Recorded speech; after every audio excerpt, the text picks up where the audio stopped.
bet augalas kažkaip. Jos yra nuodingos. Dabar žiūrėk, limpa pirštai.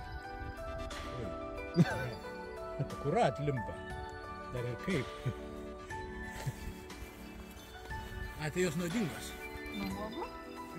Jos tai nėra žmogaus valgomas, bet paukščiai lesa. Ir pats lapai galit pažiūrėti ir lapai kokie. Ir šiaip jei suspausit uogą, tai lips, ten, ta prasme, kišenės nedėkit.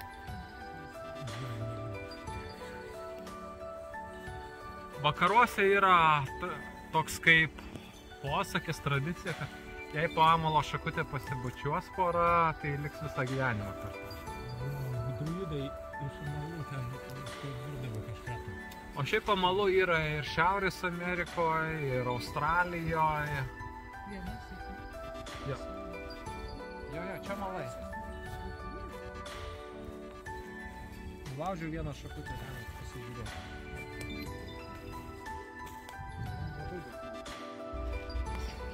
O pats amalas jis yra pusiau parazitinis,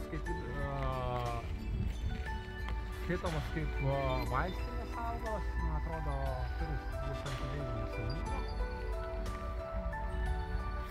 Ir pagal liaudies mediciną, tai kad geriausia malai yra nuo ąžuolų.